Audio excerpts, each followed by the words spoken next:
Nostalgia, the cooking show where we try to bring a little nostalgia to your kitchen. My name is Liz. I am the Client Care Manager at Synergy Home Care, and I also happen to be a home chef. Today with me, I have two very, very special guests.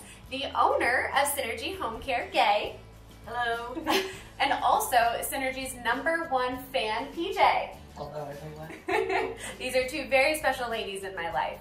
And today we are going to make a chocolate sauerkraut cake, which sounds disgusting to me. I don't know about you ladies. Odd. Yeah, a little odd. Different. But from what we hear, it is actually quite delicious.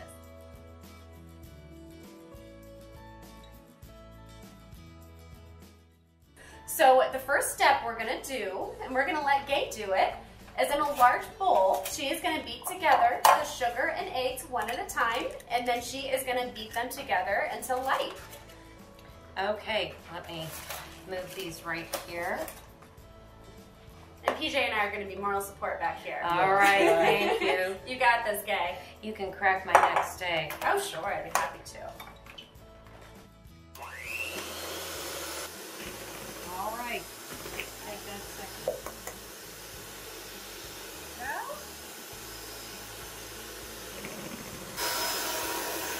And I'm ready for the third. All right. Sneak that in there. Maybe. We're going to do it over here. There you go.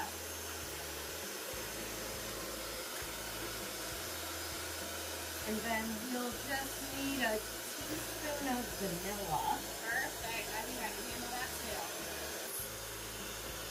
There we go. That is looking good already. Really nice and fluffy.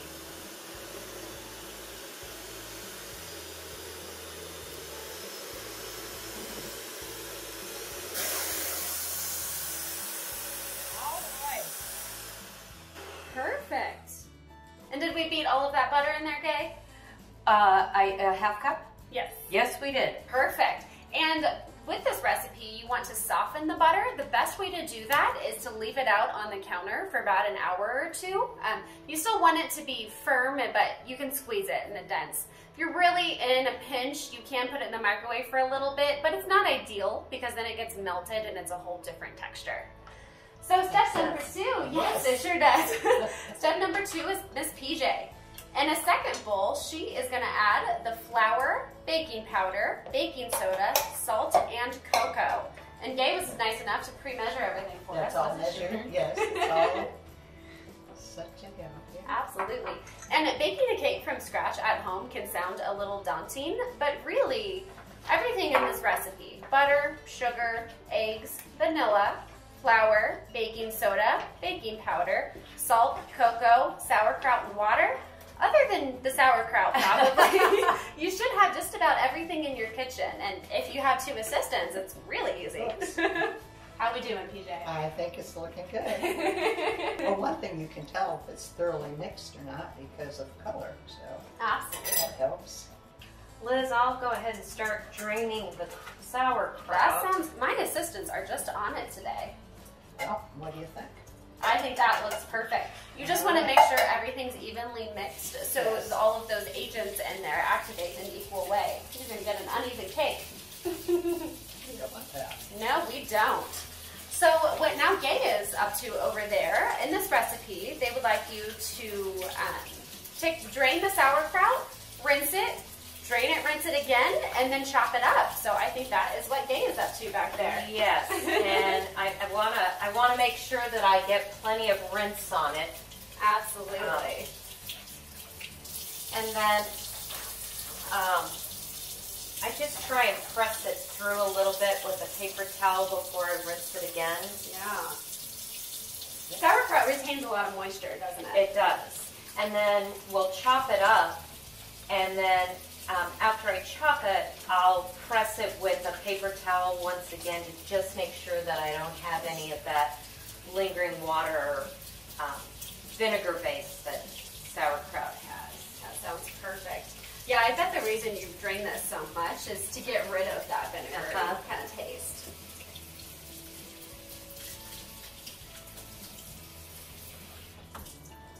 Perfect. I'm going to just set it on my cutting board.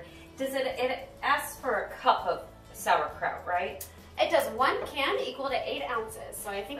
exactly. Oh, it looks like it's This got a is little bit 14. extra. Yeah. And then I will just try and run my knife through it on a couple of different angles. Mm. So it's not too stringy as we fold it into our baking. You know, Gay claims that she's not much of a baker, but I'm not convinced. She's doing a great job. She looks like she knows what she's doing. She does. Are you much of a baker, PJ? Not a baker. I cook, but I don't bake. That's what Gay says. It seems like people are one way or the other. Right. Yeah. I have a sister-in-law who is quite the baker, and she really likes precision.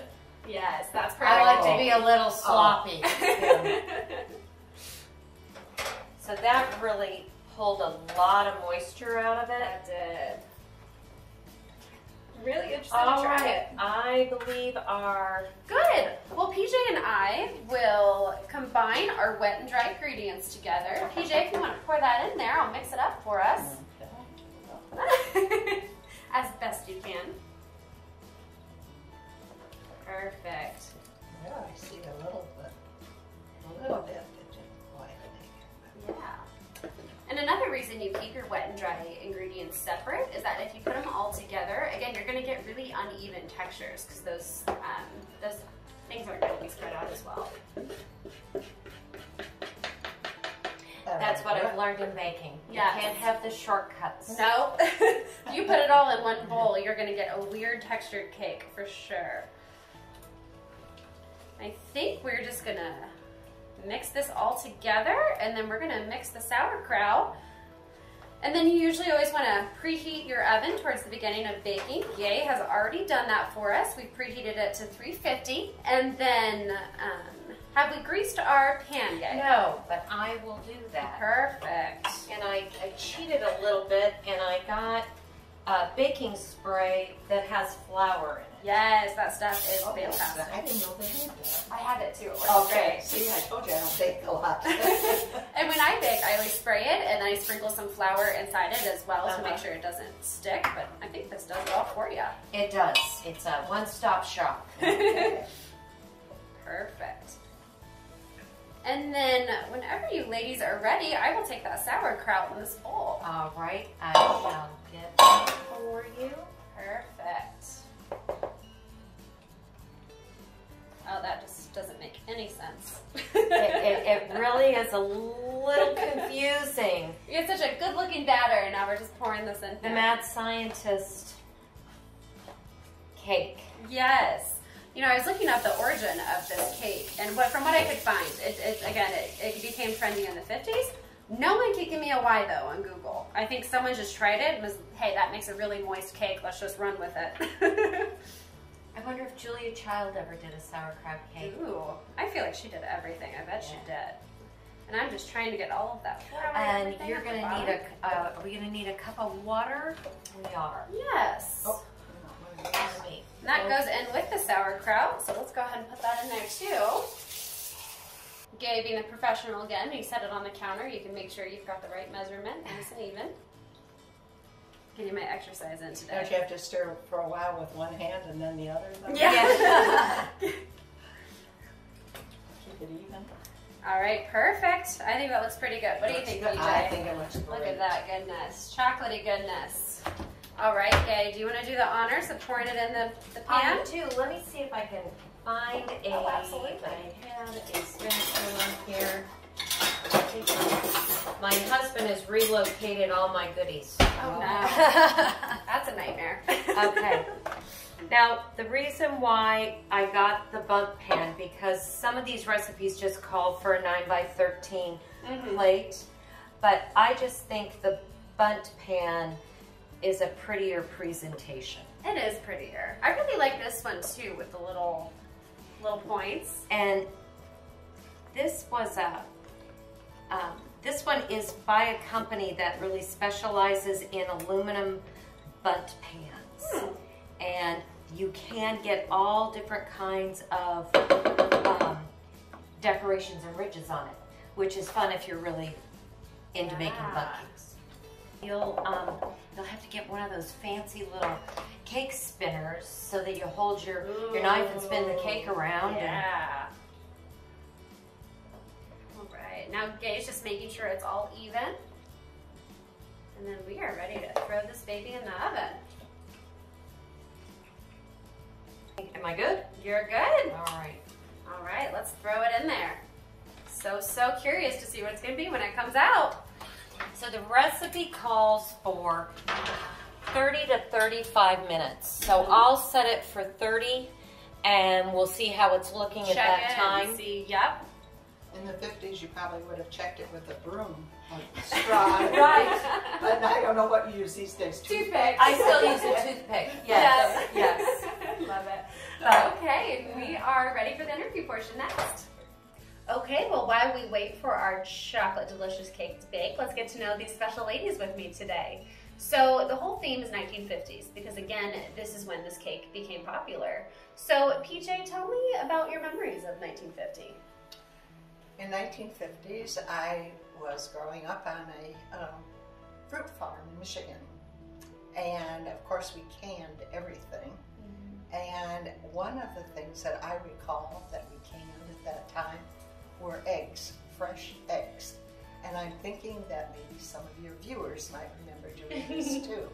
They were called, when we did it, we put the fresh eggs in a great big glass jar, about 3 dozen, and you could buy this product called sodium silicate at the drugstore. You probably still can. I'm impressed you remember what it was called. I don't know why. It's a catchy word.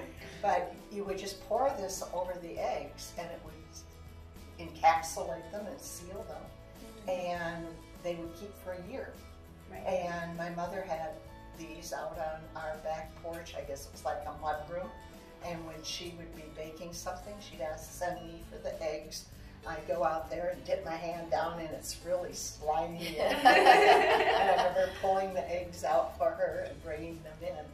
But it was that is a memory of mine from the 50s, certainly. Well, in the 50s, you're talking post-World War II era. So do you feel like maybe some of that was just making sure we've got a lot on deck just in case living on the farm, but also during the war, meat was very scarce. Yes. And then, because meat was scarce, beef was scarce, then chickens, people started eating chickens. Well, when they started eating the chickens, then all of a sudden you didn't have eggs. Right. So if you could get eggs, you would get them and you would preserve them so that you would have them. So.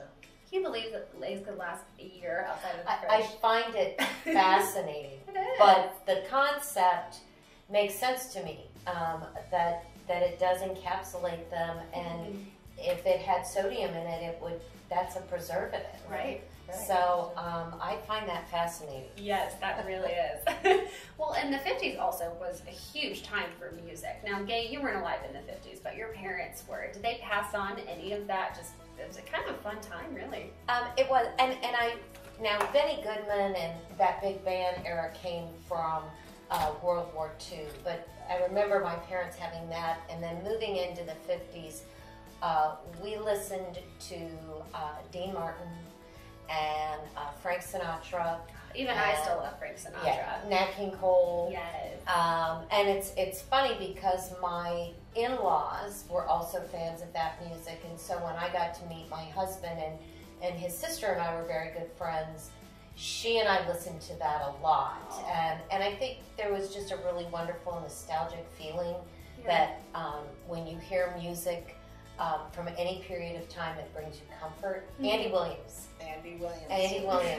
He truly was a favorite, and growing up in Colorado, he was a bit famous. He was married to Claudine Loger, and she became infamous in the 70s. But it's amazing how all of those things just pass down through generations. I mean, that was PJ's generation. She knows that music, you know that music, and even I know that music. So I find that just amazing. Yeah. Some things live true and long. Yes, and for good reason. So while we're all here, we're all Synergy people. So let's talk all things Synergy. How does one become the #1 fan of Synergy Home Care? Because when I was hired on at Synergy, you already had that established. I had my reputation. Yes, as so tell me how #1 that fan. became. Well, our daughter Benjamin, about 8.5 years ago, said, I want you to meet some very nice people whom I have met, and they're talking about starting Synergy Home Care. So we met the Alberts. They took us to dinner at, I think we were at the Marriott Hotel. We were, yeah. Were we? Yeah. And we knew that our daughter was a very caring and kind person. And as soon as we got to know them a little better, we found they are also. Absolutely. So we thought, this might just work. You know, this sounds like a really good thing.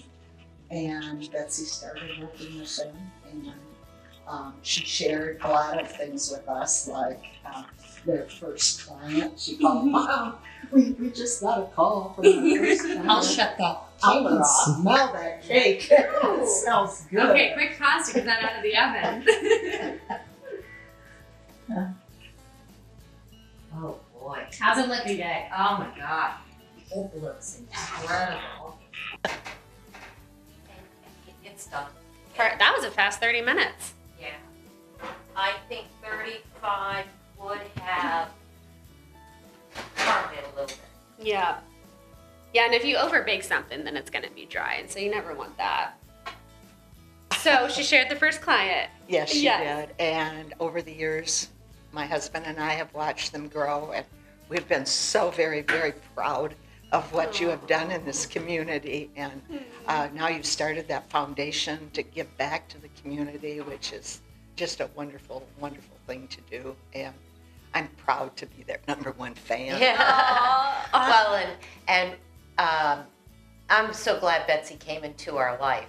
And she and Jim and I knew each other briefly, but we'd always talked to Betsy about work. We'd all had an insurance background. Mm-hmm. And when Jim and I thought about opening this, I said, we should really talk to Betsy. She was looking for a new opportunity. Well, and also PJ, something that's very impressive about PJ, is how active she is on Facebook. I'm telling you this one, she likes all of our posts, comments on everything. PJ and actually and I became Facebook friends before we even met because I just thought she was the sweetest. Betsy told me all about her, and you do such a good job. Well, thank you. I feel as if I know most of the people at Synergy because I am on Facebook and follow them, and absolutely with interest. And so that Facebook following really solidified her in her #1 fan spot. Thank you. Yes, yes. So tell me a little bit about your and Jim's journey from insurance into something totally different. Well, we were faced with some health challenges with some family members back in the early 2000s. And, well, in 2000, Jim's sister had just not been feeling well, and it was difficult to try and diagnose her. And she finally had a procedure where they discovered she had mesothelioma, which is asbestos-related cancer. And 9/11 had happened, and Jim and I felt we needed to move closer to family. His mother had gotten a diagnosis of Alzheimer's. My mother had Parkinson's disease, but my brothers lived in town where my folks were, so they had a very good support system. Here, with Ann being ill, and there was just one brother here with his family, and he had a son with special needs. Mm-hmm. And we felt, we need to get closer to home. That's a lot. And we went through that journey of being family caregivers. We had an employee at our other business who came on board in July. By September, he was saying that he was having some difficulty moving his arms. We didn't know if he had a pinched nerve. And unfortunately, he was diagnosed with ALS. Oh. And his progression of disease was fairly quick. And he was a bachelor, and we had a lot of friends trying to help him. And he was a tall man. He was well over 6'4". And as ALS progressed, his ability to participate in his care diminished. And so between Anne's cancer diagnosis, and she was very strong-willed and really took care of herself until the end when she could no longer, and allowed us to really be a part of that end of journey. George had, he didn't have any choices left. And we really felt there had to be a better way we could help people care for people without it being taxing on family and friends. And Jim stumbled across a Ford's article on Synergy. We really did our homework and explored and talked to lots of people at Synergy. We went to Arizona and met with the founder, and we thought, let's take this leap of faith, which it is, especially when you're starting a business and you want to employ people. And it's been a blessing, and we have a long ways to go. We're doing some other enjoyable things as we grow our business and really participate in caring for people in our community. So it's been a blessing. I know it's been a blessing for me. I have been in home health and or home care for almost a decade now somehow, and I will say I have worked for a lot of wonderful people, but working for you and Jim is something special. Well, thank you. It's a pleasure to have you aboard. Oh, good. Lots of love here at the Synergy team. Okay, so you have a couple different options to top this cake once it comes out of the oven. Some people just eat it plain. Some people eat it with powdered sugar. I personally am a frosting fan. Sweets on sweets is where I'm at. So we are gonna make a silk chocolate frosting, and I am gonna let Gay do her thing. All right, I'm gonna turn on my heat and pull it to about a little above medium and start the butter melting. I did have a conversation with some of the other ladies in the office, and they all had an opinion about frosting. And what was it? Melting chocolate, they said, always get your butter melting first, and then get your chocolate in, and it just helps the chocolate smooth out and heat a little bit more evenly. They were telling me that you can buy a chocolate pot. It's kind of like its own little crock pot, and to melt your chocolate. Well, I think if you make a lot of candy, that might be worthwhile. Yeah. I'm not going to go crazy. Who wants to add another pot to their kitchen? That's right. And now I'm going to add a teaspoon and a half of vanilla. And then I will just get this going to get that chocolate melting so that it'll be ready to pour into Liz and PJ's powdered sugar. So this will just take a few more minutes, but it does melt much easier with the butter already broken down. Absolutely, that makes sense. And constantly stirring it so it never has a chance to burn. And I will need to get a hot pad. Okay, Liz, have you got your bowl? I do. I will bring it over to you if you'd like. I will turn the heat off. Okay, let's just set it over here so we can get a good view of it. And then I will just have you dump it right in there, Gabe. Wow, that melted very quickly. Very quickly. And we've got cake from scratch, frosting from scratch. This is gonna be delicious. All right, there is your chocolate, butter, and vanilla mixture. All right, I kind of just want to eat it already. Now, PJ, I will have you assist me over here if you'd like. I will be happy to. Perfect.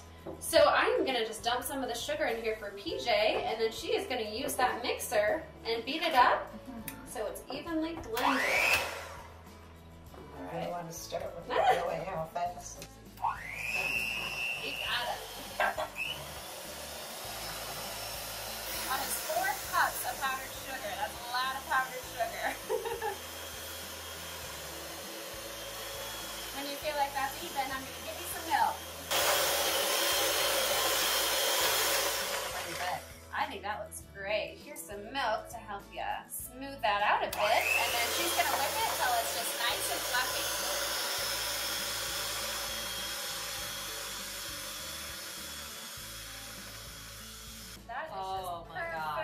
Awesome. That looks delicious. That is fluffy. Good job, Can I PJ. get those from you, PJ? Thank you. Perfect. Whoops. And that's it. That's how you make homemade anything frosting. to do with Oh that. my gosh, Okay. it's delicious. Well, I had to taste it. I know. Okay, so our cake is out of the oven. We've let it cool off a little bit. If you put icing on a hot cake, it's just gonna melt and look terrible. What do you ladies think of it? I think it's beautiful. I do too. And I think doing it in the blunt pan is a really good I idea. agree. It is, absolutely. So I'm just gonna slap some of this on. We're gonna just get it everywhere. Gosh, this is looking so good. Some people, the chocolate on chocolate is too rich. I like a yellow cake with chocolate frosting, but now we're splitting hairs because I'm never going to turn down chocolate cake. No, of That's course true. not. No, of course not. So true. Yep, I go for chocolate every time. Even ice cream. Oh, really? I'm just a chocolate fiend. Well, chocolate's good for you. Yes. I do believe I there's, think the dark chocolate. Yeah. The dark chocolate's good for your heart, isn't it? yes. But, you know, a little milk chocolate didn't hurt anybody. Probably not. I'm going to pretend like it's all chocolate for my own purposes. Okay. Should we say happy birthday? It must be somebody's birthday. Yeah, somebody's birthday somewhere. Happy birthday, whoever it is. Oh, wow. PJ, I'm gonna thank give you you. that one. Thank you. Beautiful.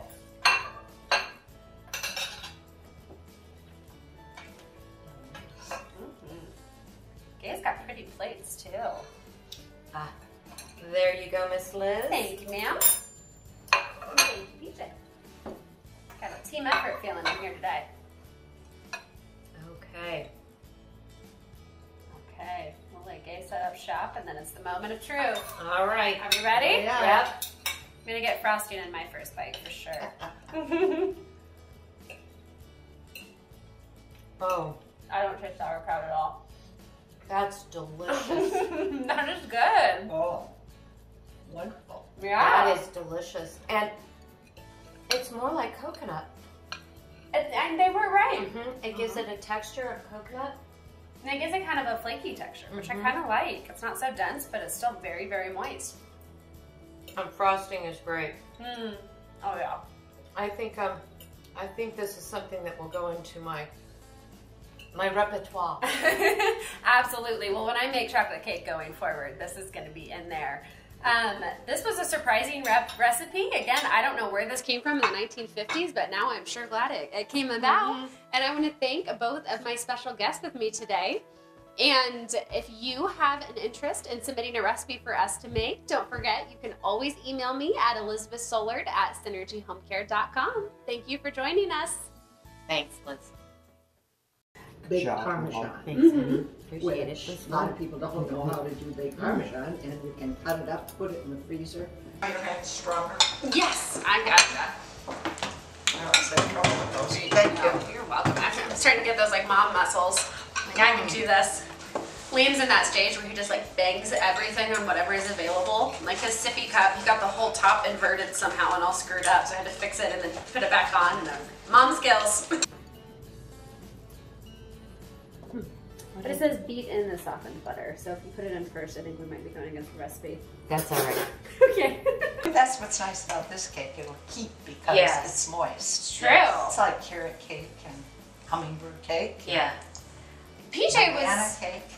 He was a bit famous. He was married to Claudine Loger, and she became infamous in the 70s after she had it with her Olympic skier boyfriend. She shot him. But, you know, that was an interesting story. And then the great thing about Andy Williams is he supported her. Day is full of stories.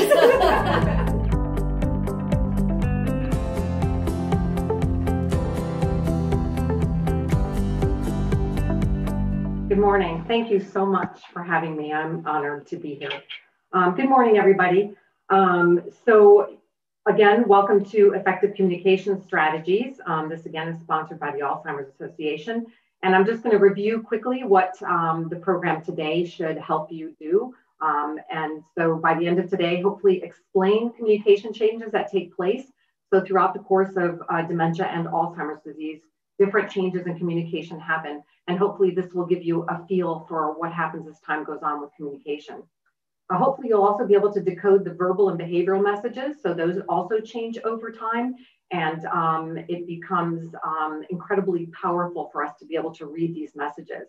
And of course, we want to try to identify strategies and give you hints and things that will help you to communicate with people through the stages of the disease. So we're just going to start briefly just by talking about language. You know, communication is really very complicated. And we do this without thinking. We move our hands like I am without thinking. We smile, we frown, we use our bodies, we use language, sometimes our tone. So it's all integrated. And for most of us, as we grow and communicate in more and more comprehensive ways, it's natural to us. People with dementia lose the ability to use all of these over time and to use them together. So in our ability to communicate, it becomes more and more important for us to be able to read and understand and see others' language that may not be like what we're used to anymore. So briefly, I'm going to talk about the communication changes throughout the disease. And then we're going to get into them a little bit more deeply. So in the early stages, and this is called the mild stage of Alzheimer's disease and dementia, we're still able to convey thoughts and feelings through language. So this period of time may not be completely noticeable that there are changes. Changes may be very subtle. And so decision-making is really important at this stage. If there is a diagnosis, especially, this is a time when communication is still there and a time where decisions about future care can be made. So this is a really important stage to recognize, but we may not be able to tell that there are subtle changes going on. Later on in the middle stages, it becomes a little bit more obvious. Basic words and sentences become a little bit more challenging. And we might have to rely more on tone of voice and facial expressions and body language. And of course, at all the stages, we have to learn to connect and remember that emotional connection is really, really important. In the late stage, which is often referred to as the severe stage, there may be a withdrawal of communication where there's just not a lot of talking going on. Responding to familiar words and phrases is still happening. But body language and behavior become even more important. And so now that's just kind of a brief overview. Now we're going to step into each stage a little bit more in depth. So let's delve into the early stage.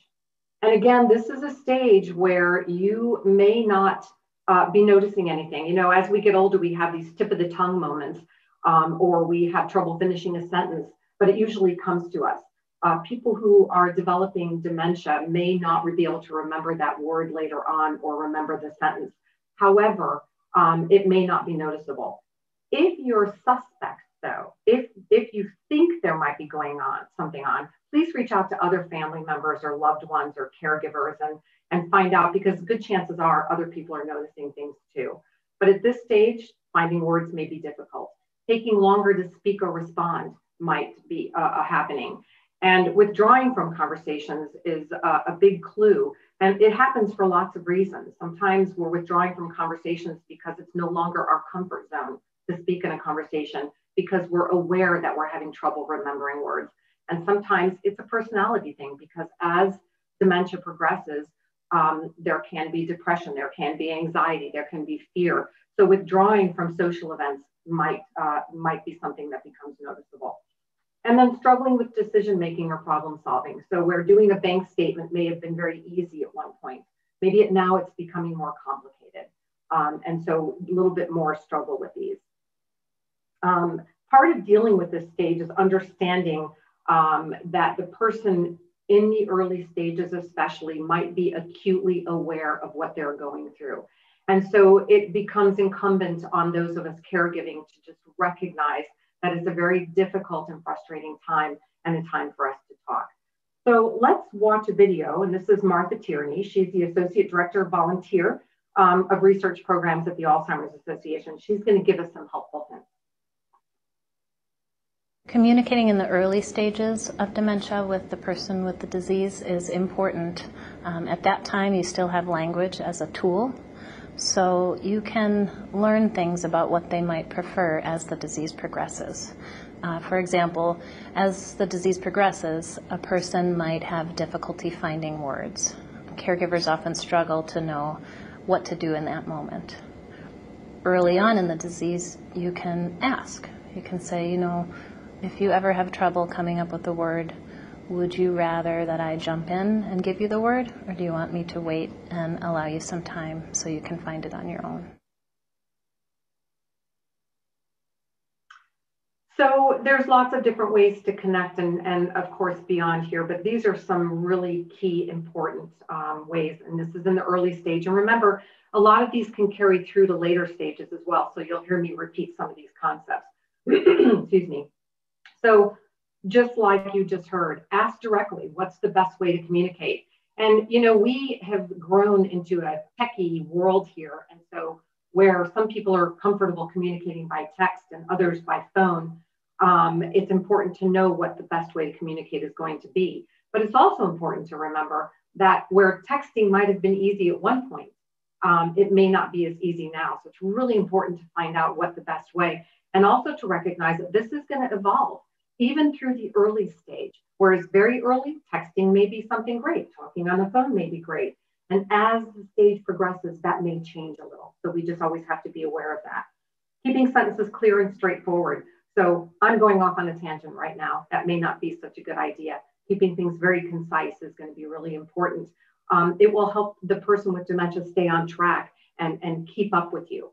And then, of course, we want to leave plenty of time for conversations.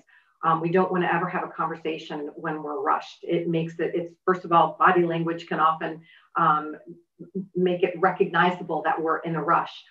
So it makes it a little bit more stressful. So when there's time for a conversation, it makes things a lot easier. And then, of course, including people in the conversation. So this is a stage where the person with dementia recognizes there is something going on, and we don't want someone sitting in the background hearing the conversation about them. They should be included in making their plans and wishes. And so this is also very important. Keep in mind, it's very easy for us to make assumptions. We might assume what someone wishes. We might assume how they want to communicate. Including the person in making that decision is really important, and we shouldn't make assumptions.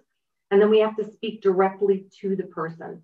And so it's really important to sit, be at eye level, and make sure that we are able to engage them. And again, communicate the way that it's the most comfortable for that person. And I always want to emphasize the importance of laughter. Laughter is not only a bonding experience, but it's a coping mechanism. And doing this together helps people get through very difficult times. And oftentimes others may not think things are funny, but if it's funny to the two of you and you're laughing together, it's a bonding experience. And of course, we want to always be honest about everything going on. Keeping things never is not helpful. So let's move on to the middle stage. And here is where you're most likely going to, if you hadn't noticed things in the early stage, it's going to become much more obvious at this stage. There's an increased difficulty in finding the right words and using familiar words repeatedly. So people with dementia may fall into a comfort zone of some words, whether or not sometimes they're even appropriate in a sentence. So using familiar words more commonly, inventing new words. And so you might find syllables and consonants that are replaced with something similar, and you may have to figure out, and this is why paying attention is so important, because sometimes the context will help you to understand the words that a person with dementia is using. Losing train of thought, and this can happen for a lot of reasons. Maybe a person is searching for a word. Remember, working memory, which is the memory that we use to make quick thoughts in our minds or to gain certain new memories, may not be there. So it may be that a sentence is starting and then the sentence is forgotten. So easy to lose train of thought, and speaking less frequently, we've already spoken about. And this is where we can sometimes redirect and really help to fill in by knowing how that person wants us to communicate. I want to reiterate or bring something up here that's very important, because a lot of things can contribute to changes in the way we use our language. Older people tend to be on a lot of medications. Maybe there's a urinary tract infection. So things that are out there that can exacerbate this problem is something we always have to keep in our minds, because someone who is all of the sudden changing, if there's a sudden change in someone with dementia, excuse me, I'm sorry, it may be more profound. So always trying to remember what's going on in the background. Are they on medications they don't need to be on anymore that might be affecting the way that they are able to think as well? Is there an illness? So always have in the back of your mind that there are other things that can play into this. And of course, if you notice sudden changes, always consult a doctor. So we're now going to watch another video. And this is Beverly, and she's going to share some advice for caregivers. I would advise couples, and I usually do advise the caregiver who comes to the group and is caring for a spouse, that you take your time. Always count to 3 before you respond, because it gives you time to think about your answer and what's going on. Generally, in a marital dispute, it's quick. It's back and forth. You're quick to give an answer. When they've been diagnosed, to sit back and say, okay, you're supposed to be the one that's reasonable here. Let's change how we do this, because there's only one thing you can control, and that's you. You cannot control them and their process. Absolutely. So here are some ideas on how to connect. And at this stage, sometimes communicating for people with dementia gets very uncomfortable and very difficult.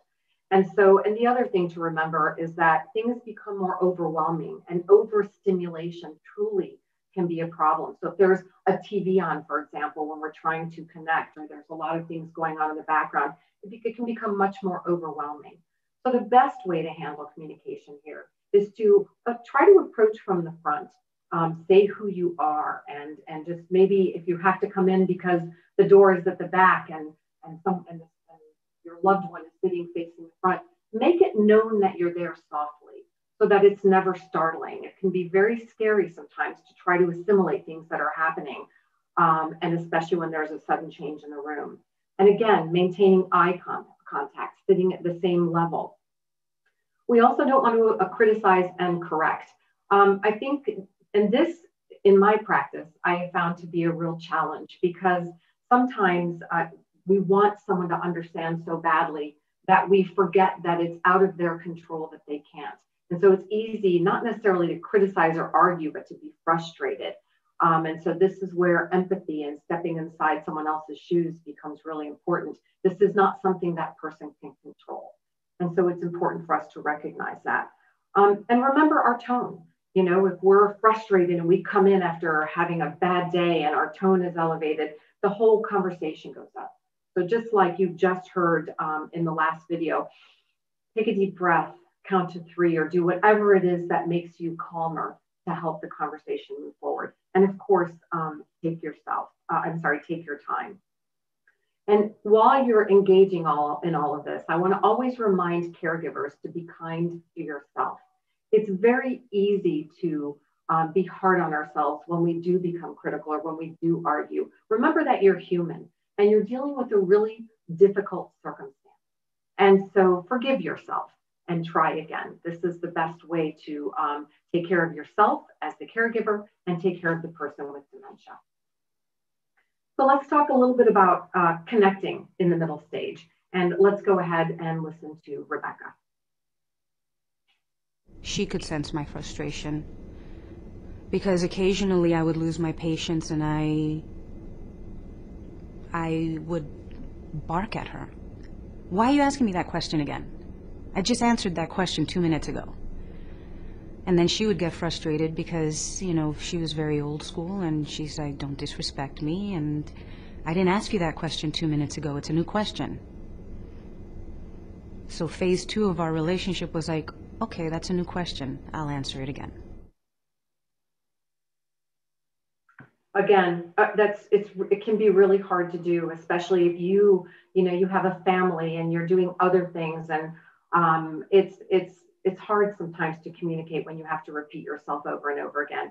And as the disease progresses, I think it becomes even more important for us to step inside the person's reality and to recognize again that they don't have control over not remembering the last thing that you said.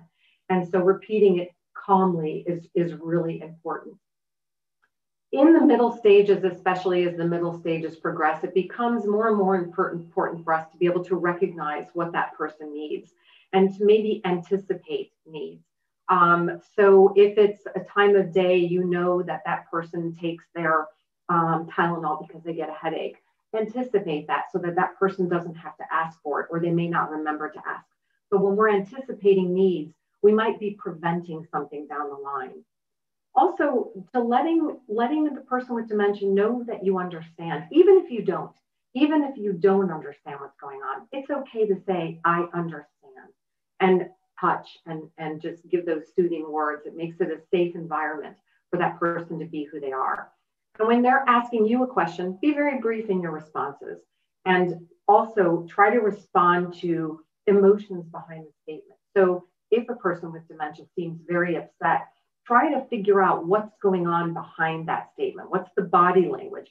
If they're guarding, for example, are they in pain? If they are just out of sorts, is there a fever? Is there something else going on? So we're trying to sometimes respond to emotions behind statements. And then we can go on to the next slide as far as keeping it slow and basic. Sorry.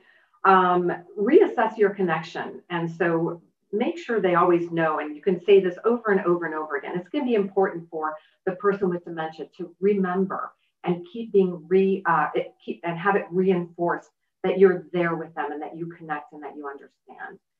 Again, short sentences and basic words. Use words that they're familiar with. If you notice that a person with dementia tends to latch on to certain words, use those words. It's familiar and comforting. And speak slowly and clearly and answer questions very, very slowly.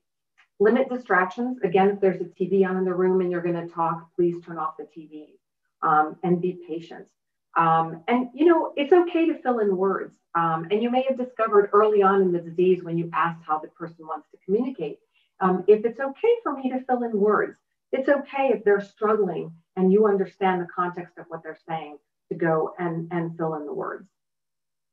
You may want to also avoid open-ended questions. So instead of saying, for example, what do you want for breakfast today? You could say, would you like oatmeal or would you like an egg? So giving choices and makes it much easier for a person to respond. So open-ended questions can be really, really tricky. Visual cues become more important. So if you're going to offer up an apple, maybe hold up an apple. If you're going to look or talk about looking at pictures, bring the pictures with you before you discuss it and show. Because providing visual cues helps to bring together different communication styles for a person with dementia. Again, avoid sudden movement. It can be very frightening. Put answers into your own questions, like we just said. What would you like for breakfast? Instead of that, would you like this or that? And turn negatives into positives. And some examples here. What starts to happen later in dementia is familiar things may seem more stressful. So grooming or taking a bath can often get a little bit more challenging. Persons with dementia may not find that pleasurable anymore. And so we may need to turn it into a positive. So instead of saying it's time for shower, it can be, you know what? Johnny's coming over today. Let's get cleaned up. And so we can turn it into a positive so that it becomes something that is used to look forward to something else. And of course, we want to avoid quizzing. This can cause frustration.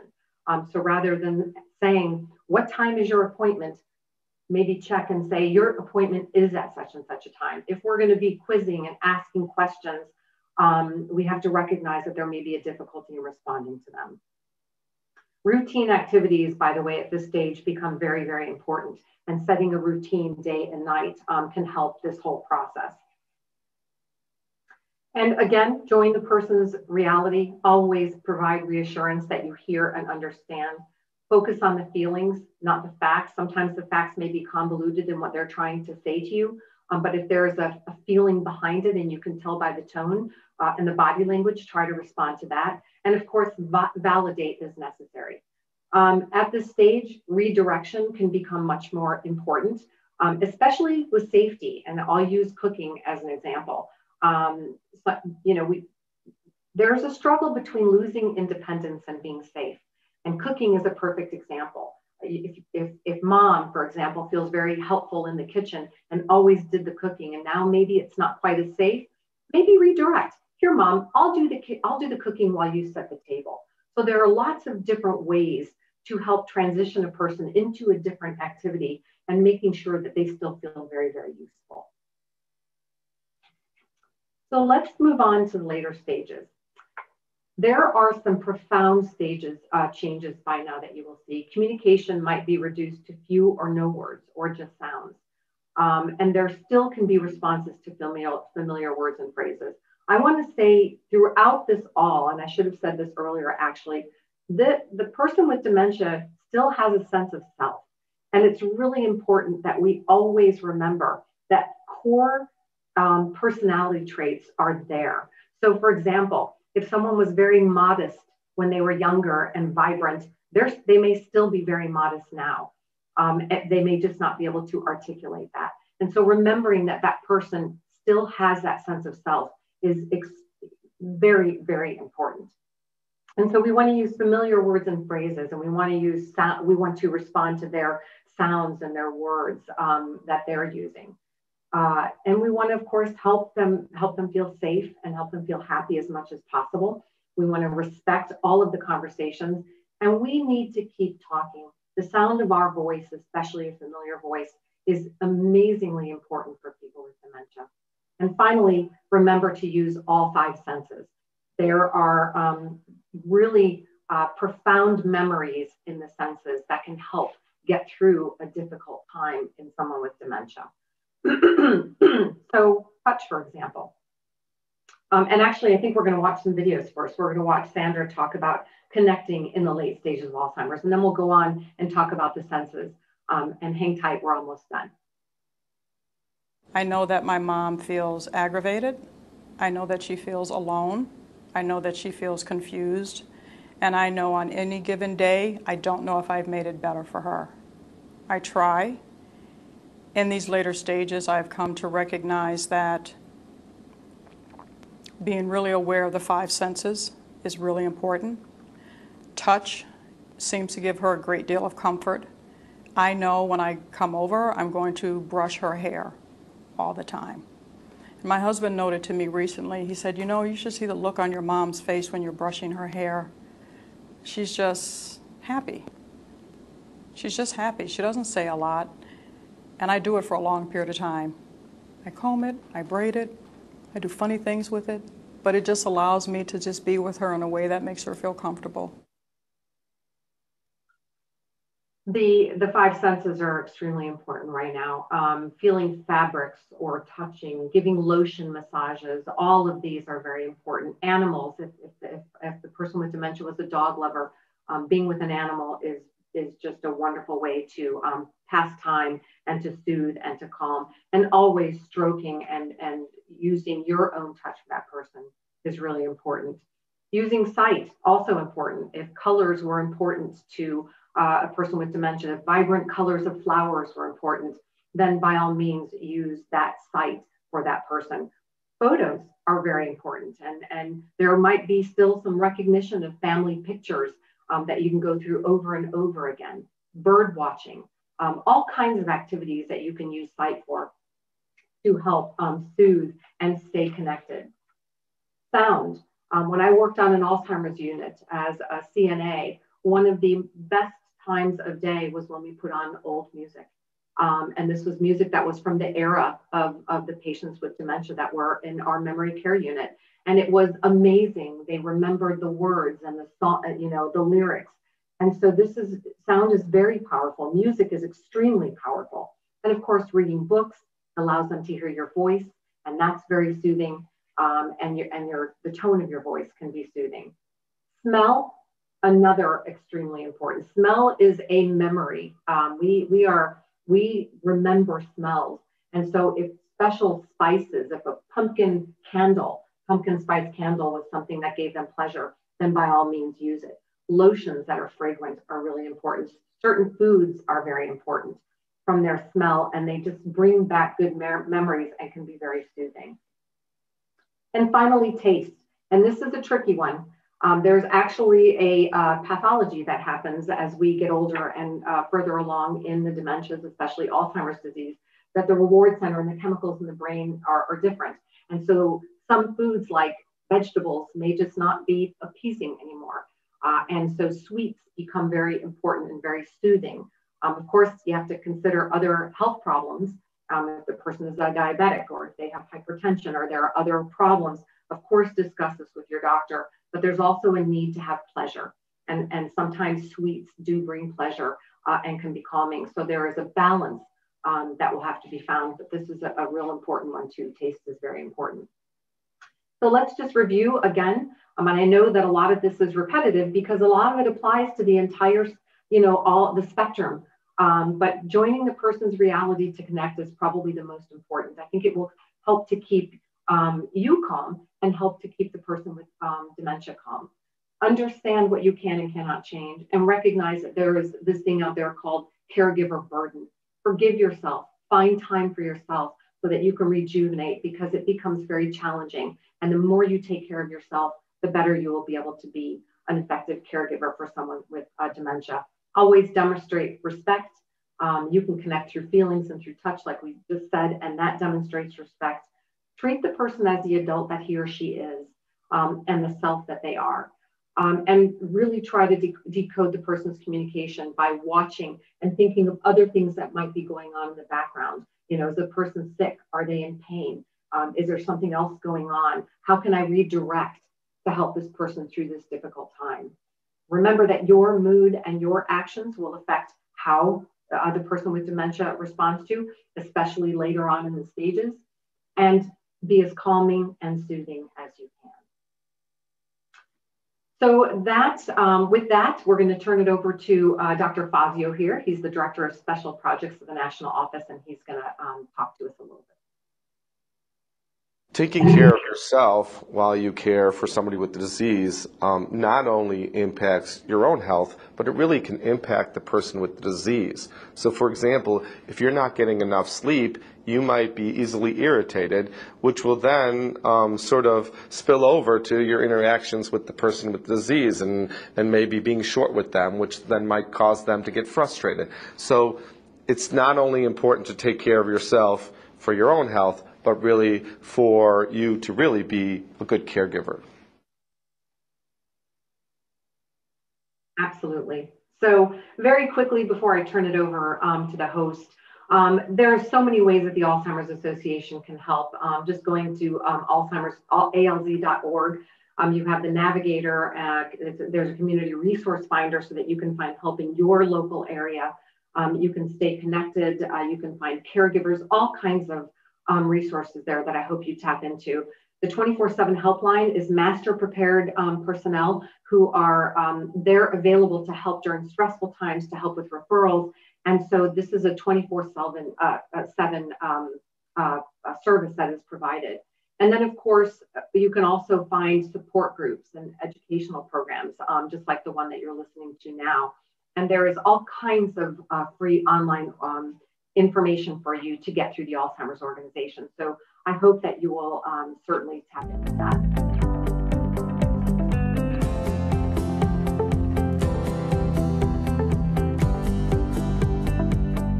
Hello, I am Michelle Roberts. I am the Program Director of the Occupational Therapy Assistant Program at Parkland College. And I'm excited to be here today to introduce you to CUI's exercise. And what this is just a couple little exercises you can do from a seated position. And we're going to work on breath and some stretches. So sit back in your chair, your back against the chair, feet flat on the floor.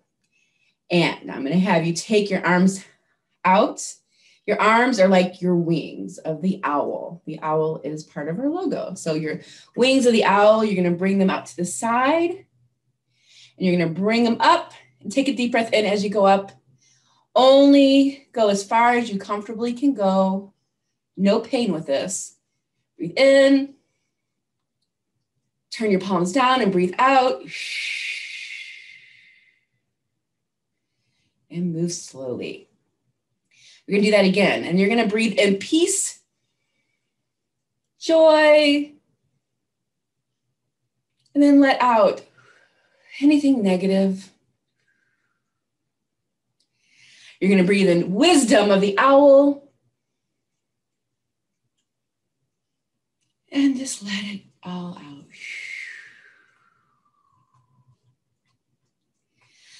Then I want to have you roll your arms up, bring your arms, your wings back into a circle. Get those shoulders moving. Breathe in and out. In and out. Think about just spreading those back of your wings out. Okay. And one more. Good. And now we're just going to take another deep breath in with your wings. And breathe out.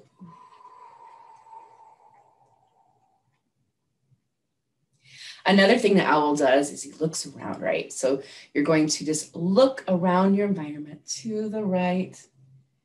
Just look at what's around there. To the left. Just moving only your head as comfortably as you can. Back to center. You can look up. As long as it doesn't cause you to be dizzy, be careful with that. And look down. And come back up. And then lean your head to one side as well as comfortable. And then the other side. And that is your CUI's exercise. I hope you felt some blood moving through your arms and you got good deep breaths and you have a little peace and wisdom. Thank you for watching. Thank you for tuning into CUI's TV. We hope you enjoyed the show. This video can be accessed anytime on youtube.com. In the YouTube search bar, type in UPTV6 and look for their microphone logo. We hope you will join us again next week for more local, engaging content designed specifically for Champaign County older adults. Take care and stay safe.